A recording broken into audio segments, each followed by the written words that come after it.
अगर आप आईटी क्षेत्र की गिरावट से थोड़े परेशान हैं तो आप लोगों के सामने कुछ आंकड़े रख देता हूं कि देश की सबसे बड़ी इंश्योरेंस कंपनी भी आईटी क्षेत्र के ऊपर काफी बड़ी पोजीशन लेके बैठी है। कुछ दिग्गज कंपनियों की बात की जाए तो सबसे पहला नाम जो आता है वो है टेक महिंद्रा का। एलआईसी का टेक महिंद्रा में 11.5% स्टेक है, जिस स्टेक की वैल्यू है 16,800 करोड़ रुपए के आसपास। दूसरे पायदान पर आता है एलटीएम। इसमें एलआईसी का करीब करीब 9.8% स्टेक है, जिसकी वैल्यू 11,600 करोड़ रुपए के आसपास बैठता है।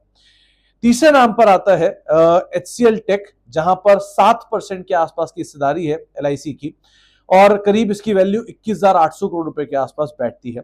चौथे पायदान पर आता है टाटा एलेक्सी, 6.5% के आसपास की हिस्सेदारी यहां पर है, 1757 करोड़ रुपए के आसपास की हिस्सेदारी ये भी बैठती है। कुछ और नामों में एक नाम आता है कोफोर्ज, 4.5% के आसपास की हिस्सेदारी है, 2226 करोड़ रुपए के आसपास इसकी वैल्यू है। साथ ही साथ केपीआईटी 4.4% के आसपास स्टेक है, 915 करोड़ रुपए इसकी भी वैल्यू बैठती है। साथ ही कुछ और नामों की अगर बात की जाए तो ओरेकल फाइनेंशियल करीब 2.5% वैल्यू यहां पर एलआईसी लेके बैठा है, 2000 करोड़ रुपए इसकी वैल्यू बैठती है। परसिस्टेंट 2% स्टेक यहां पर भी है, रफली 1650 करोड़ रुपए के आसपास की हिस्सेदारी ये भी बैठती है।